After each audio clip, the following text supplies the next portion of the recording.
Pro Punters Operate. I'm your host, Scoot. We're up and about. It's Coffs Harbour Cup Day today, and we're still going to punch on and preview the races for this Saturday. It's springtime, it's August, and John Walter.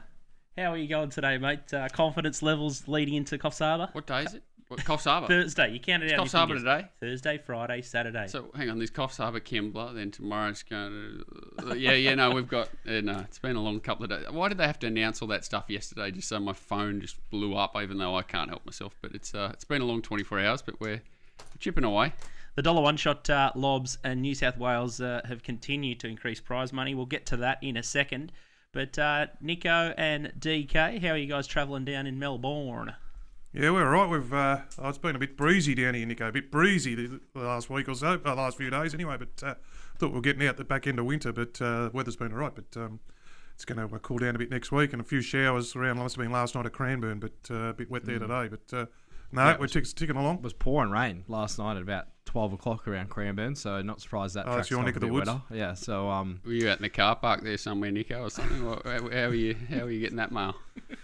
I just live about 5 minutes away, so that's how I get it. No worries. Nico, what's going on this Saturday? You're going to take the day off. It's Flemington. You got a wedding? Is it yours? Are you going to just do a little pop-up wedding? Oh, maybe just get it over and done with, done and dusted, run and won. Nah, not mine. Not a wedding actually, a Bucks trip. So that should be good fun. Hopefully we can find a few winners for the boys on the trip, but tough day at Flemington. There's a lot of short price favourites, so we're sort of getting involved in a few of them, but. As an overall, sort of the spring's kind of on our doorstep, but I thought this meeting might come a bit stronger than what it has. So I think we've probably got to wait till next week or the week after before we see some real good horses return to the track. Bucks trip, yeah. We have more detail. What's the Bucks trips entail, Nico? What's houseboat? Houseboat along the Murray. On the Murray. So hopefully a bit of fun there. Lovely. Look out. Jeez. Yeah, I think we have Chuka. Are you going to Chuka? Yeah, Moama. Lovely. Good neck part of the woods up there. DK, we've got new contract terms. Someone suggested we just pay you $1 per word and then $5 for every celebrity or just racing industry name drop. I think we're nearly done. We'll be able to put on a big dance. Little dance. I'll play that game. That's right up my alley by the look of it. Up my alley. I got a few for you, Scooty. Yeah. I was at a sad occasion. I was at a funeral last Friday, but. For you, old Hawthorn, you're a Hawthorn man, Scoot. Love the Hawkers. Dutchy Holland, Tony Woods, Raiden Tallis, Mark Graham. Half was there, Benny Dixon. So there's a few. How much? I get $5 already. Yeah, you're flying. You're probably 50 or nearly 100, enough to buy a couple of shares in the Punters Club. It's just about to close. But some big, famous names there. I think I don't know if I'm allowed to say this, but. Once upon a time, my sister come home and she had a pair of Raiden Tallis's tracksuit pants in a car. What? Is that Gordon's brother? No, I used to play for Hawthorn. Raiden Tallis was his name. Yeah. So it was like half Street Fighter, half Gordon Tallis. That's what I said, what's going on here? And little Hawthorn tracksuits in my sister's car. But story for another day. But, I used to live with Radar back in the day. Oh, wow. Yeah, Radar and Eloise. Never bought Nico's sister around for a sister around for a... I'm going to have to put her in the line. Holy crap. Let's see if you can point her out. No foal. Could be DK's foal. There's no foals. It's a very small country, Australia. You learn that when you travel. I find there's lots of Aussies abroad, and it's always 6 degrees of separation. But that one's a little bit too close to home. That's a bit close to home. Oh God, something new every week. I tell you what, I thought I was having a bad week, but anyway, let's have a look at a couple of good stories from the week. Track Scran is a new segment that we introduced last week, and I tell you what, there's a bit of controversy, but there's some absolute beauties, and we'll go 4, 3, 2, 1 of the best submissions here.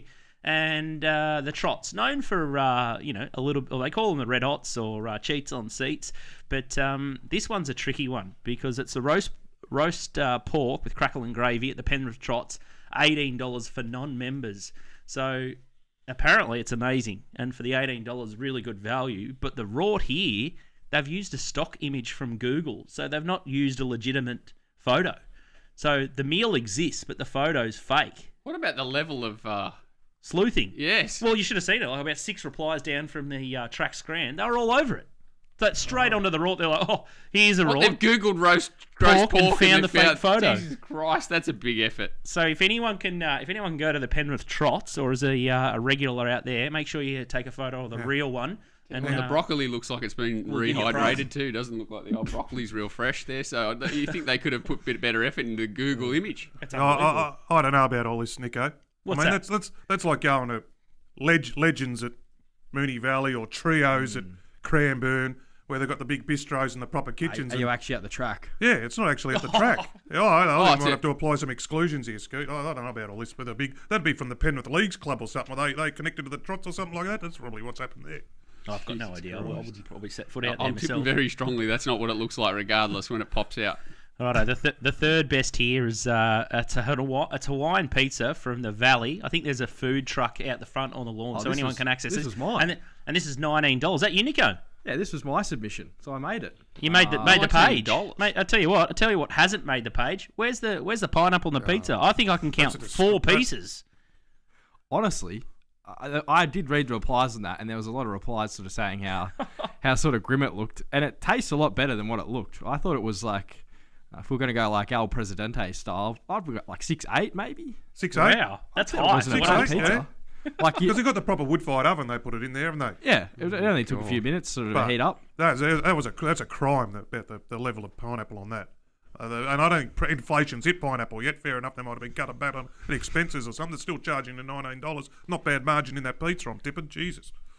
Given I put in the group chat the other day that I had to pay $11.50 for a ham, cheese, tomato toasty at the MRC the other day.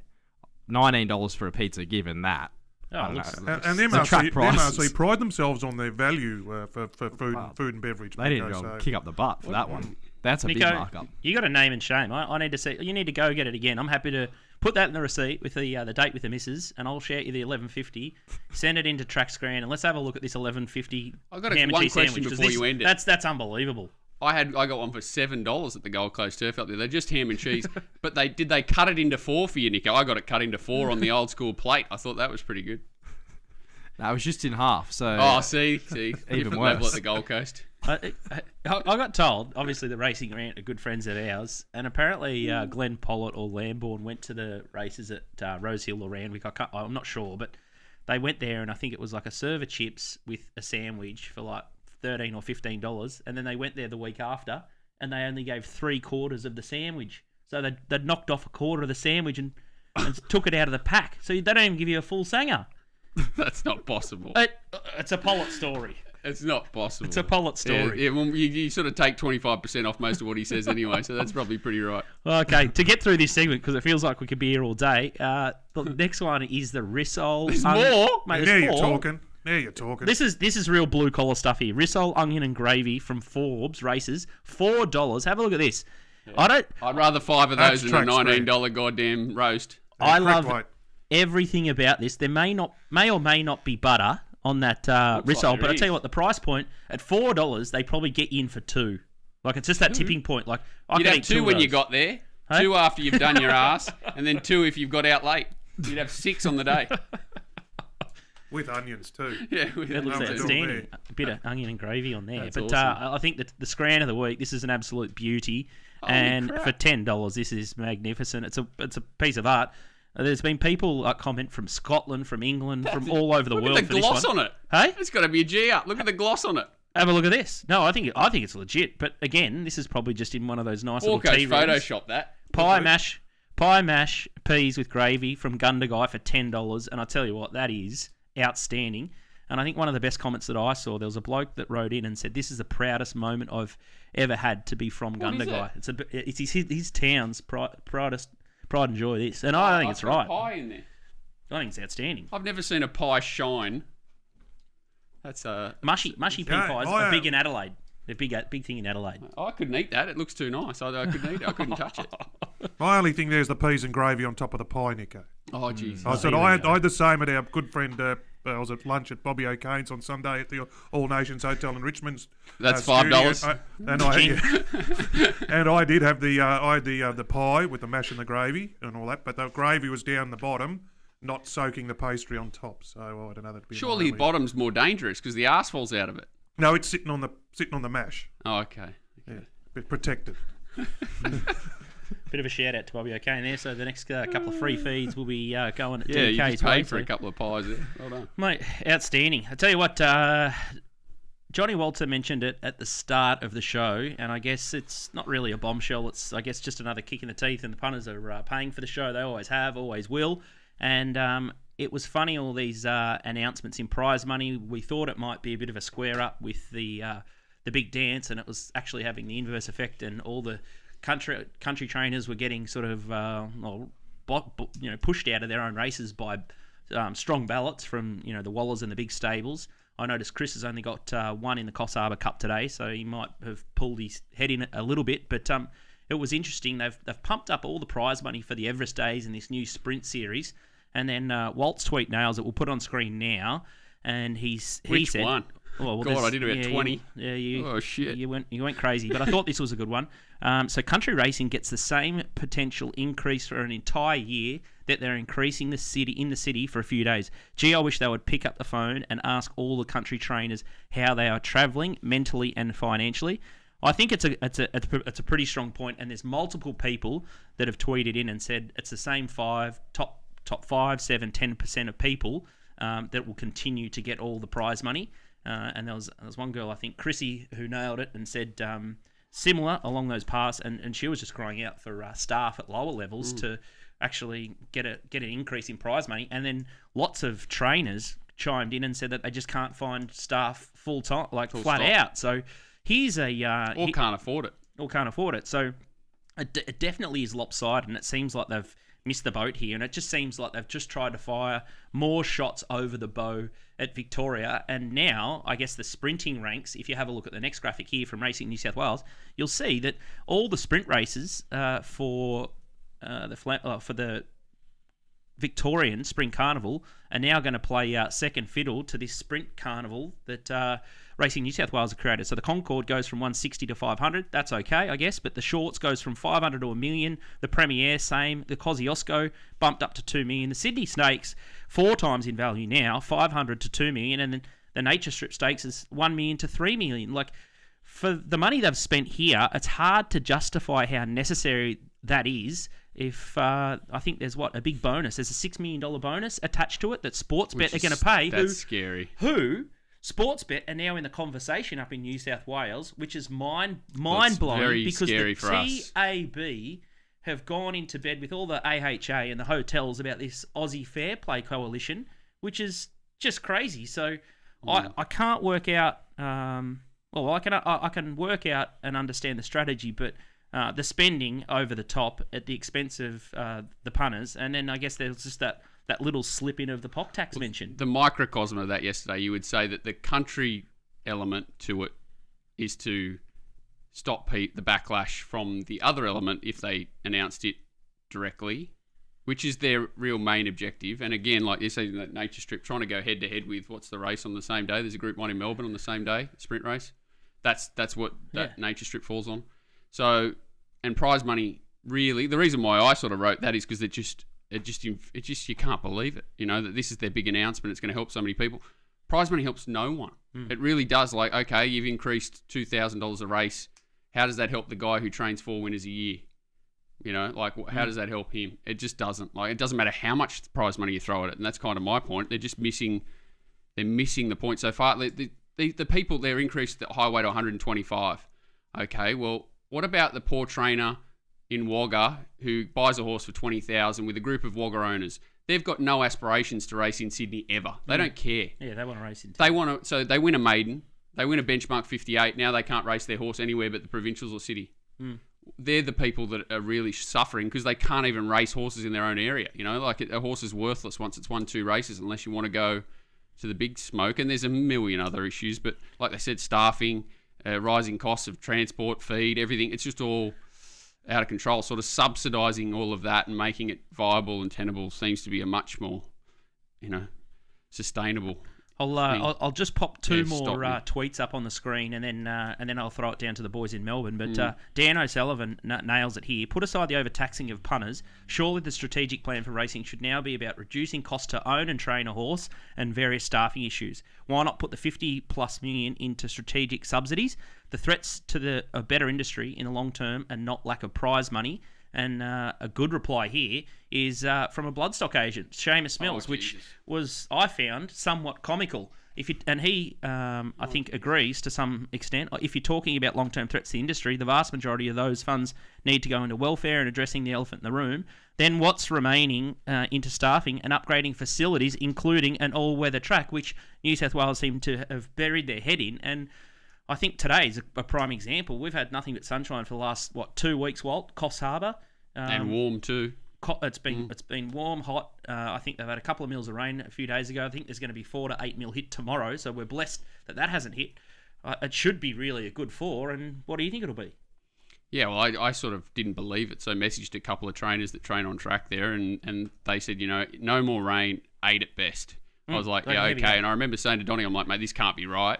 And then they walked it yesterday, said the same. So we'll see. And invariably they overestimate how the track races, but it's still, just there's so many. Look at Canterbury yesterday. It used to be the best training track in Sydney, and they haven't had that much rain recently. I know it's been crazy year, but it was a proper sticky, heavy track down the outside fence just about yesterday. It was, it's not just the country tracks that are suffering; it's everywhere. And it's a dilution of quality at the moment, and it's just an absolute dead set race to the bottom. So, where do you want? Do you guys want to pick up or touch this one, or where do you start? Just before you leave that, what's the elephant in the room? I don't know. What's he talking about? I think what he's saying is animal welfare. Animal welfare, and that's the problem. Animal welfare is from overbreeding, which is coming from his side of the fence. So I'm not saying that he's bloody responsible for it or whatever, but it's just, and it's not even like it is an issue. It's a massive issue, but it's tied in with so many other issues. Like you say, where do you start? Yeah, well, it's prize money. I mean, 119 million in 2012, tripled to 358 million after that in 10 years after that. Who's paid the bill? Yeah, absolute red flag there. But Mike Simons, he threw out a tweet. He says, I doubt there's been a better time to own fast racehorses. Challenge is finding them, though. No, he's right here. Rupert, Aussie, Bray, and others must be giggling about it. Now, I know I'm going to drop his name again, but Aussie came in the other night after he'd been on that shopping spree. He said, I've been shopping, and I thought, buying Cups horses and things like that. But no, he said, I'm buying this. This is my Everest horse. This thing, the Golden Eagle, all that. All that money. It's just too good to ignore. But this again at the top. That prize money is going to go to the top 5% of people in the industry. And he's not buying a yearling like he does buy yearlings. He's picking the low-hanging fruit from around the world. Yeah, that's right. Exactly. So again, that you're talking about the bottom end. I mean, it's just the focus seems all out of whack, and then the punters. I mean, who pays for all this? But anyhow, the whole sprint series, like the Concorde and the Shorts and the Premier getting enhanced, those are all lead-up races to a $12 million race. Why do they need any more, given most of the horses run that run those races already have a slot for the Everest? Yeah, exactly. That doesn't make any sense. No. Well, it doesn't. It does make sense if you believe that they're targeting your carnival, and that's the only thing that makes sense. And they'll never get away. I mean, maybe with the sprint aspect. I mean, that's where it looks like that's where they're focused on here, isn't it? At the moment, they can never compete with the Cox Plate and the Caulfield and Melbourne Cups and things like that. So they're going down aiming down the sprinting aspect. Even still though, you look at the calendar. What are the actual sprint races in Victoria in September? You got a Testarossa. I think there's not many. Maybe a Gilgai or a race like that. There's a race after the Everest, isn't there? A week later, was that the Manikato? And then a lot of our sprint races are, the Caulfield Sprint, the other race, the Scalacci, I think at Caulfield, then the Manikato, the VRC Sprint. So that's why the Nature Strip Stakes, or the winner of the Everest, that race, which I think is on Cox Plate Day, I think they run that. That's why that's obviously been enhanced, because they don't want anything to come to Melbourne for the Manikato or the Darley Sprint. So that's the. I'm fascinated by what the conversations would have been with Sportsbet about wanting to get in New South Wales, and Villetti said, all right, you can come in, but what you do, you can sponsor this race for $6 million. That's your only way in. That's it. Our biggest problem is Sportsbet are trying to dominate everything, right? They're trying to eat up everyone. So their long goal would be to eat all these little 80 guys. So they'll work out a tax arrangement which hurts them. So they'll tier it somehow where they get starved out. The people in the middle, your Tristans who are trying to turn over money, they'll be starved out, and there'll be less competition. They won't have to spend as much money on promos and things like that to keep their clients, Sportsbet. And there'll be 3 or 4 big ones left, which is absolutely diabolical for us and for everyone, because they'll just still bet 140, and we won't be able to bet.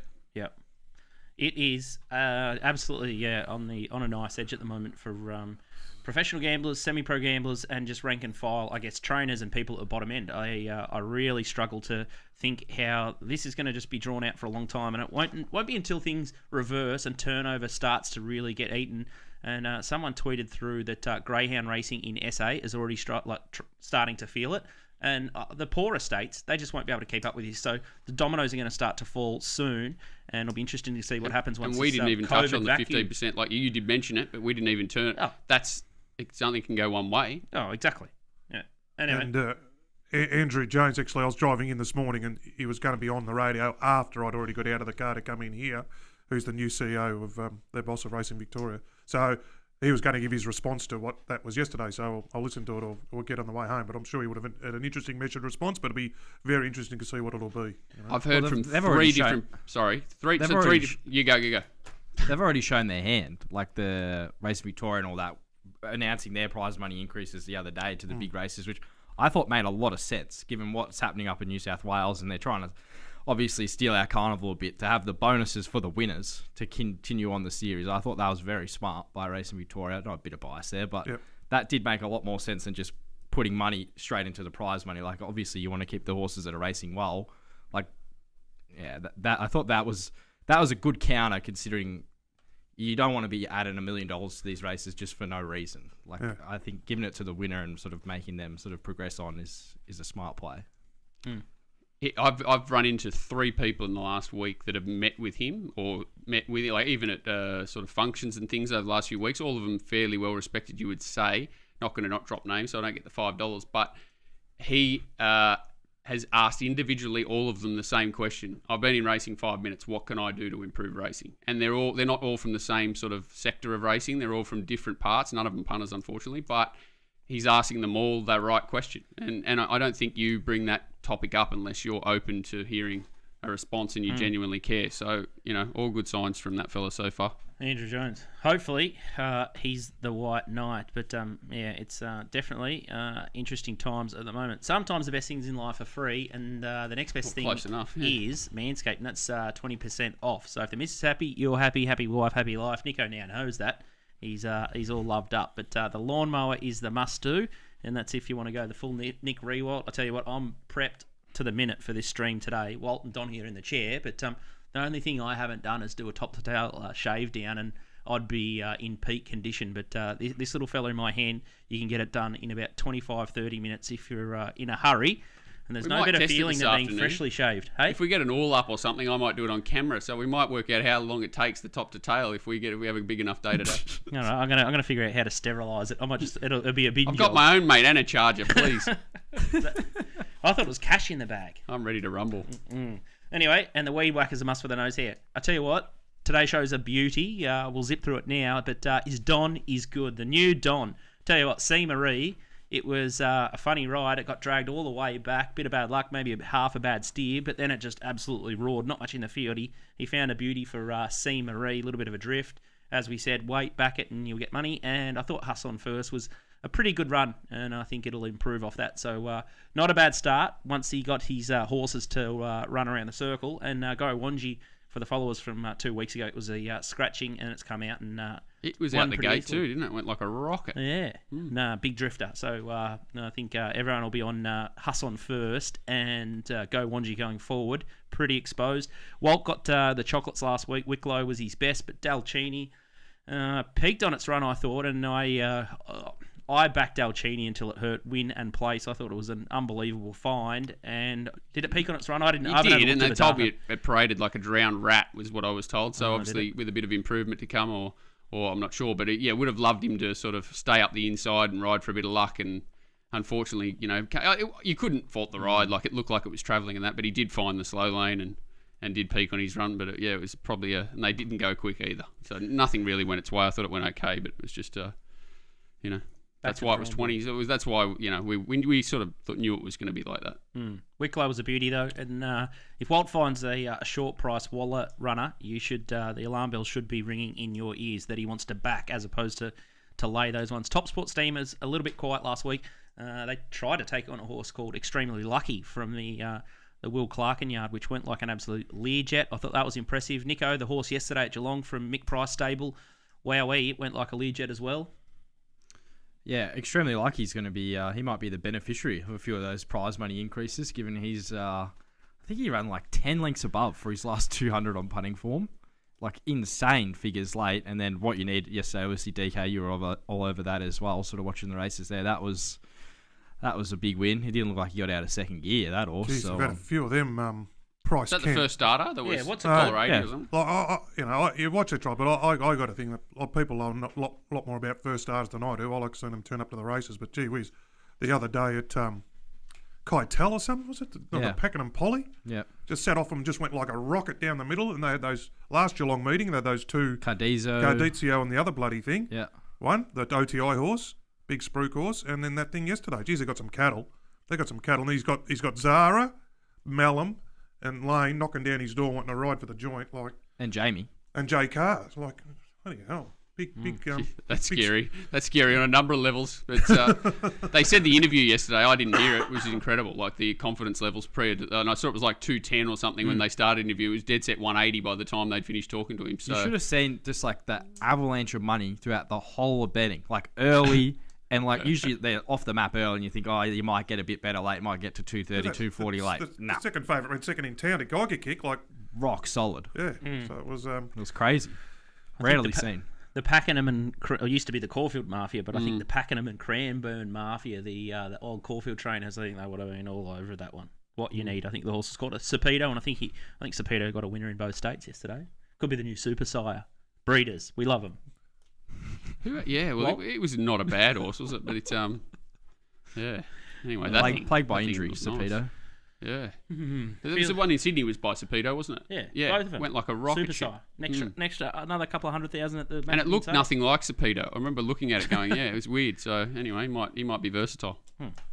Okay, TopSport, get around them. Make sure you open an account. They're putting putting the stream on for us, which is great, and they're happy to take the bets for us. So if we get hot and get launching, and we've taken $1 million multis, struggled to hit one, but they do take a bet. So already fired a shot today, haven't you? Jesus, he's blown it up. Yeah, we're cactus. What names he dropped there to blow the thing up? Don't know. He must just. I don't know what he said there. We're definitely not censoring. Hopefully our AV guy can fix it, because we are still live to air, but I can't hear anything that DK is saying. Yeah. This is live today. Sounds like his mic's dropped out. Yeah, we're on live. Oh, Jesus. Well, I've got a super sensor myself. Hang on. Lee, I think it's fixed now, which is great. And Nico, if you can hear me down there, let's have a look at race 1. I've said it a million times, but as soon as you find race 1 at Flemington, it's usually happy hunting ground for you. And I think this one's an easy one to find too.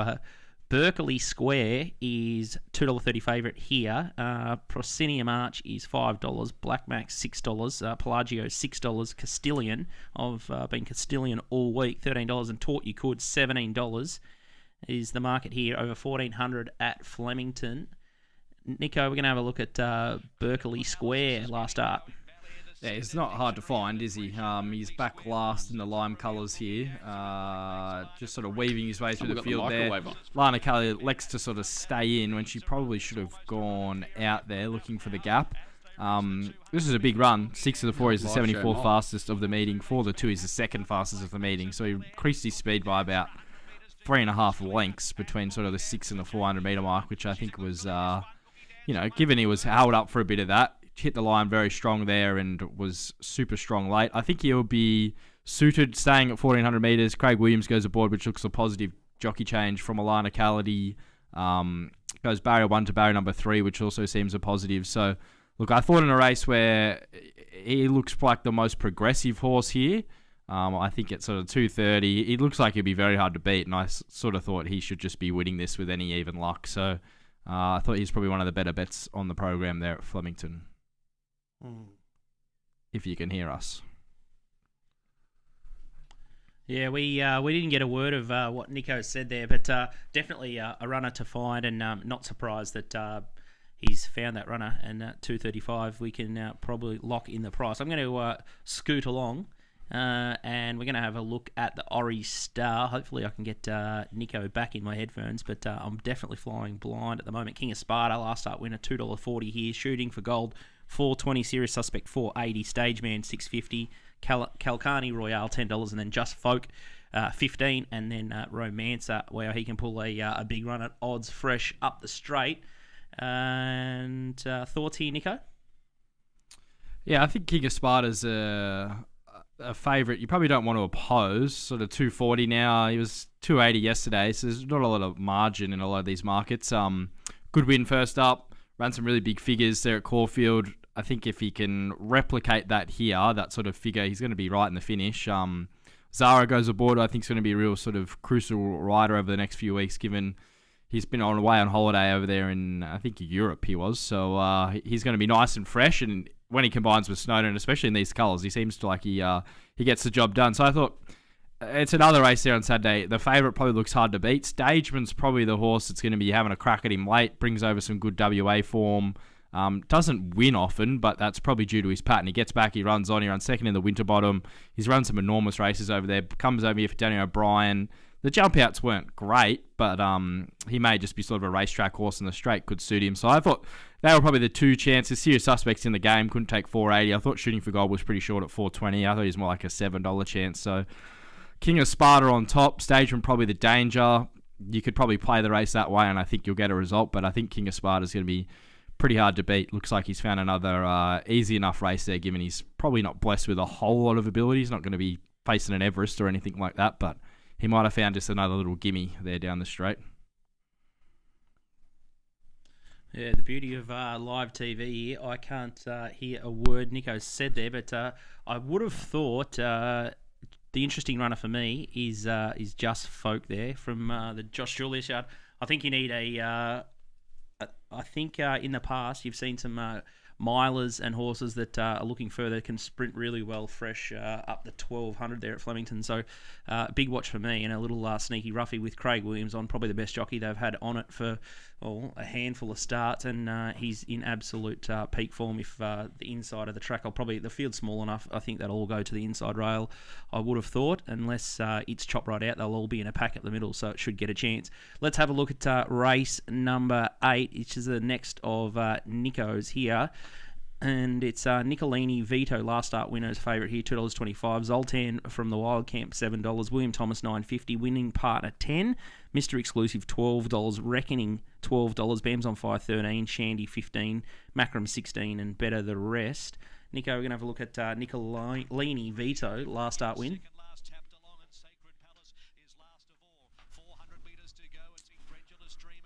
I'm just going to assume you can hear me, Borko, if you want me to talk over it. This is Nicolini Vito first up. Big win down the straight. Carried a lot of weight here, 59.5 kilos. The horse on the outside of him, Bill the Box there in the orange cap, had 55.5 kilos. So we gave that horse 4 kilos in the weights, and really just showed how tough of a horse he is here, fighting back and hitting the line super strong there. Drops big time in the weights here, goes down to 55.5 kilos, which seems like it's a big positive there on Saturday, and he finds a very suitable race. Gets out to 1,400 metres. You look back through last prep, he won 3 on the bounce, and he carried big weights in doing it. So I think getting back down the weights is really going to suit him. Barrier number 4, he gets a very economical run here on the speed map for Daniel Stackhouse. So given all those things, I think he can be pretty hard to beat here. 225 is probably rock solid. Like it's definitely short enough, but I think he'll win. I didn't really see a danger in the race. If he doesn't win it, I probably couldn't tell you what would. I think Macram's smart, but I don't know if I want to be with him first up. I think his goals maybe sort of like a Caulfield Cup this preparation, looking to get in through a Naturalism or a Herbert Power or something like that. So maybe sort of watch him hitting the line. But Nicolini Vito looks very well placed here. Goes on the soft track, goes on the heavy if the rain comes. So he looks pretty bomb-proof. 225, I think he could be probably the anchor throughout the days in the multis. I thought he was probably the best bet of the day at Flemington. Should just win.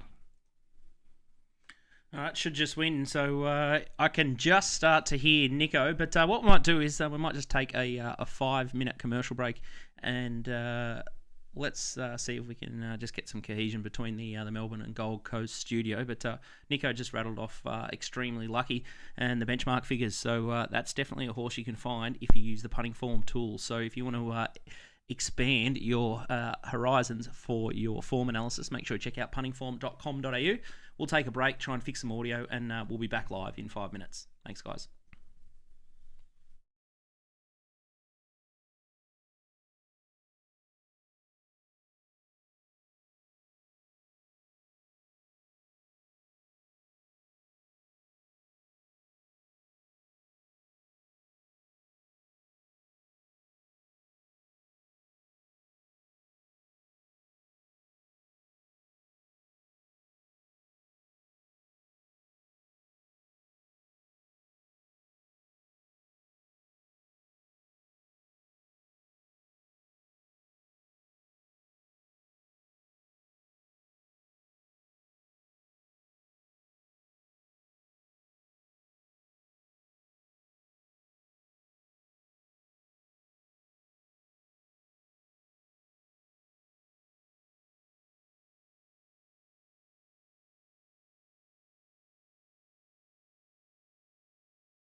All right, well, crisis solved here. We're back. Thank God, John Walter. Your head nearly blew off with all that I felt like I was back on Mr. Doobie in 1996 with a buzzer flying around in my head there for a while, but we're back. We're back. I thought... Mr. I thought someone might have hacked into our connection and someone was listening into our conversation. It was one of those mind conditioning things, you know, where like Mugatu or whatever his name, whatever. You must kill Anthony Don or something. I was going to restart chanting. Anyway, it's a live show, so anything can happen, and it didn't. Yeah, I feel like a little bit warped, but I'd say it's a decent card for the 5 minutes that I've looked at the Randwick fields. Been under the pump this week. We've just launched a US Masters tour for next year, which is a whole different story. Hopefully, you can win your way onto the trip. Might have said too much there, Walt, but there's some big news in that space. The US Masters, we've only got a couple of spots left. It's sold like absolute hotcakes, and make sure you check that one out. But Randwick this week, race 6 is the first one I'm going to have a look at. 1,000 metre benchmark, 78. The New South Wales Jockey Reunion, that'd be a good turn, I would have thought. Male Tie's a favourite here, $3.10 favourite. Stoical is $14. Sorry, is this is Not in the favourite order here. Maotai 310. Sorry, Smirnova 440, 650. Leo. Rita May is $10. Quick Tempo 12. Van Giz is 12, and then you got Curtis Island Stoical $13, $14, and Misty or 17 that heads up the rest of the roughies here. We're gonna have a look at the trial from the get-go of Maotai in the Aqua, and it's jumped pretty well in the first sort of 4 runners here. So the main reason for this, okay, the horse has been gilded. They've got the muffs on it, the mighty ear muffs. This is halal, sorry. This is the wrong trial. Oh, this is a Lau going to the front anyway. That's definitely not the right one. But where I was kind of trying to heading is that Maotai was pretty much grabbed hold of at the start, got a bit keen. Bowman trialled it, very important. Bowman rides it Saturday. So I would imagine that, that they're going to come out Saturday and try and ride this horse neutral. Try and get him to settle in behind the speed from gate 1. There's issues with this horse. So gate 1's a big one. He should be the first horse loaded. Him staying in the gates for that long is an issue. The earmuffs on for the first time from that inside draw is an issue. And who knows if he's come back gilded, and here he comes here. So here he goes straight away, Bowman just grabs hold of his head and tries to get him to settle in behind the speed here. He's the sort of horse that's got unlimited ability. So if Bowman can somehow tame him, the gelding's worked, and he settles in behind and explodes, maybe he will. But does barrier 1 help soothe the horse or keep It's the worst thing in the world because they've got to be in there the longest, theoretically, unless they pull a Swifty and load it last. They're usually the first horse loaded, so they're in there for the longest. What about when they're racing though? Is it normally a good thing to have a head case, just having a rail to follow and be in and around horses? Not really, because you've got horses around them as well. So that's why leading often soothes horses like that. Just letting them run, giving them their head. But this guy's obviously got the added thing of the muffs and the gelding, and I carry on about it that Bowman's probably the best gate 1 jockey I've ever seen. So going against a few things, but I just think that he's extraordinarily short for a horse that's got a lot of question marks inside, and that rail true is important too at Randwick, even though weather's been okay, you'd expect the inside to be pretty cast there, and if he's forced back to the inside at any point, that's against him as well. I just thought Rita May will probably boot up on speed. It'll run a race if they take a sit with Maotai. If they don't, it'll probably be vulnerable late. I thought that Quick Tempo and Smirnova were the two that would just lob right behind him, and were the two that should run really well here. Smirnova's probably short enough, around $4 or $5. It's trialled quite well, and Quick Tempo sort of sat wide, no cover first up at the Kenzo, which was okay. Needed to get to that outside fence, but being a first up run, I think it had like 62 that day as well. I thought the first up run was really good. So if it can just lob right behind Rita May and a couple of others here, I think it'll run really well. So if you think it's double figures and Smirnova's around the $5 mark, I didn't love the trials of Leo. It's gone to a new stable, and Van Giz is my nemesis horse. I love it first up. I love it over a sprint trip, but didn't think it trialled that great. If it gets out the 20s, I wouldn't let it go out around a loser Van Giz. But for me, Smirnova and Quick Tempo, and just hoping that Maotai is up to his normal tricks. Outstanding. All right, well, we might have a look at the Missile Stakes next, and then we might just get the last 400 of Halal, the trial, queued up there. And we've got Forbidden Love here, favourite $3, Belucci Babe $6, Count to Rupee $6, Embrace is $7.50, Nimali $11, Halal 16 out of 12. So I guess people are watching the show at home, and the price is just going off there. They've jerried that that's probably the horse that we're going to look at. $14 Gem Song.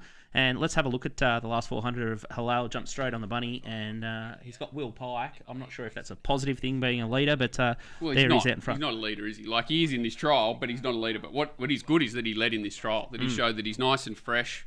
Anyone that remembers his first up run last time in, it was in a race with where Paul Lilly sort of was forced to the front and converged, and I think that Ranch Hand sort of controlled the speed there. They absolutely walked, and Halal was dragged right out of the race there and allowed to run home. I think he was probably the run of the race, running 5th that day. He's not a horse that I've ever loved, and it was probably last prep that I think he proved that he's a bit better horse than certainly what I gave him credit for. Maybe I was just wrong, but I think if anything he improved last prep, and I think that trial shows that he's probably come on. I think that he's a pretty dangerous horse over this sort of distance first up, and drawn perfect 5. There's hopefully enough speed from, I think, Prime Candidate's drawn wide.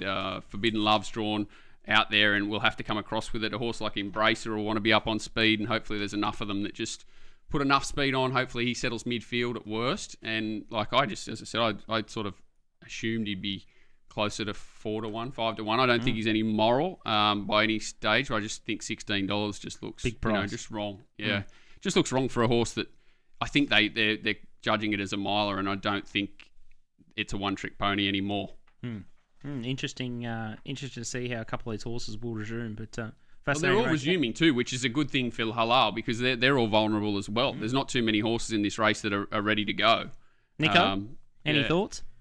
Yeah, I really like the Halal trial. He's always been a horse of mine that I've sort of had a lot of time for, and I think nail on the head there before. Like he actually showed something last prep. He won those few races sort of last spring, and he thought, oh, he might be half a horse, and then he split Conversion Animal, I think, in a Hobartville, and I just don't know if he's in love with the real wet tracks. So that's probably my only knock coming into him going to Sydney. I would love to see him come back to Melbourne. He sort of had a few runs here in Melbourne and didn't set the world on fire, but he did bump into Auries in one of them. So, $11, I can see the appeal. Maybe a horse you can look at in some futures markets as well for some up-and-coming 1,400-metre races, I would have thought. I think DK and his word count's broken the audio here, so it's a bit patchy there. But I think the wet track that Nico said might be a chink in his armour. I think we're going to try and just push through a little bit quicker. So racingwatch.com.au, you can see when Johnny talks and when the boys talk, the prices go off and just absolutely disintegrate. So I think Halal's been 16 into 11 with TopSport, with a few savvy punters in there watching the show live and taking the prices. So that's how fast markets move. Okay, it's time for Donnie's Best, our new favourite, or second favourite. Probably Track Screen's my favourite, then Donnie probably is my next best favourite. No offence to Anthony Don. They've both been here for a week. Yeah, we got to pick. Holy shit. What do you like best? You know what you love best. You love the mug. You don't care. You just can't name something from a different channel now. Here he is. G'day guys, welcome to Donnie's Best for this weekend's racing. It was nice to get off to a winning start last week with C. Marie saluting at Eagle Farm. This week, I've chosen a couple of Chris Waller trained horses, one in Brisbane and one in Sydney. We'll start at Randwick in race 7, Lord Ardmore. It was very tough late last start at Rose Hill when it was 1,300 metres up to 1,800 metres. It should take natural improvement after that day. It set a really tough early speed and was strong late. I think it'll sit out, one back, and here we have it in the perfect position. Alcione, the main danger. He'll be way out the back. It'll be flashing late though, so look out. So that's race 7, Lord Ardmore. We go to Dooman for the next one, and it's Joviality in race 6. It should get the box seat for James Orman. It was really strong last start in a nice race. It doesn't mean anything harder here, so I think it's a really good chance at around the $3.50 mark. So Donnie's best for this weekend is race 7 at Randwick, Lord Ardmore, and race 6 at Dooman, Joviality. Good luck, boys. Outstanding. Can't wait to see the Don operate in the flesh. I tell you what, he's a bit of a prankster, a bit of a jokester, fancies himself as a bit of a... Should be interesting. Hey, it's going to be fun. You guys try and kill each other for 6 hours, or I've got to sit in the middle. I don't know whether to sit in the middle or sit to the side. But Lord Ardmore, I think that was the one I tipped the other week, and Danger Alcione. So he's got something that's going to loom up, and then a swooper over the top, and Joviality. I haven't had a look at that one. TopSport Big Bets. They had a little bit of an IT crisis overnight at TopSport, so we've gone fishing to a couple of futures. So it's August, and these are some long-range bets. So the first one could be John Walters, the Melbourne Cup, Douay, 1,000 at $26. Everyone's got a big opinion of this horse, and I guess we were happy that it didn't go to the Sydney Cup, and it had that. I wasn't happy. They all had to get through that heavy track over the 2,000 metres, and I think her wheels just spun. So dry decks in Melbourne. A little bit more time. Has she spelled well, or is everything ticking over from what you've heard? Yeah, enormous. Everything's good. Very aggressive plans. Don't know whether I know they'd want to run in the Melbourne Cup, but having a quick chat that apparently if you win the Turnbull, basically all expenses covered if you want to go to the Japan Cup. Yeah, right. So I think it's only 3 weeks after the Melbourne Cup. Don't know how the logistics work to if you can run in both. So I would say the Caulfield Cups. I don't know this, honestly. I haven't spoken to him. But I would say that the Caulfield Cup is her main aim, and then kind of a decision whether you run Melbourne Cup or whether you go Melbourne Cup, somehow get to the Japan Cup, or just go Caulfield Japan, because I think there's huge bonuses in place there too, like Monster.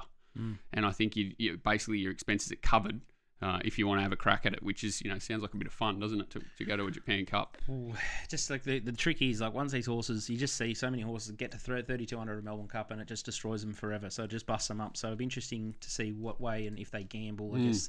And the weights and everything will play a huge part in that, because as Carpenter coming out and said the other day, there is no top weight. They don't have one. So what are they going to do to these weights? You could have a horse like Dewey who would normally be carrying 52, 53, maybe carrying 56 or something crazy in a Melbourne Cup, which will make it very difficult as well. I'm petrified to cross to Melbourne, but Caulfield Cup, Mr. Brightside, 1,000 at 34. DK's horse. DK? Doesn't have headphones on, so we've lost him there. But fascinating one. Obviously, won the Group 1 at handicap level over a mile. I'm not convinced 2,400 is going to be up his alley of a Caulfield Cup. Saw some extremely good milers try and go for a Caulfield Cup and stretch out to there.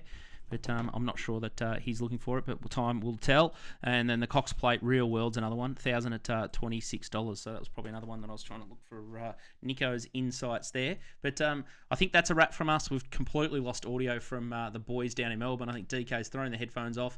He stormed out, and Nico will be heading to the Bucks trip early. So it'll be no Mounting Yard mail for Nico. So I think he's continued his free sample from July. So you can jump into our Discord channel if you want a free lick of Nico's yard stuff, and we'll change the link early next week. And fingers crossed the boys can get the job done in the stream today. And it looks like there's a storm hit Kembla. So Walt's now thrown any toys that were left in the cot out of the cot. Tornado Walt just hit there. Yeah, it's good. Holy crap. Anyway. So we're about to shut the bank, so not sure what the final balance is there, but can't wait for a big stream coming up for Coffs Harbour Cup. But good luck on the weekend. It's cracking racing at Randwick and Flemington, and make sure you gamble responsibly and give TopSport a go at the same time. We'll see you soon. Cheers, guys. Thanks.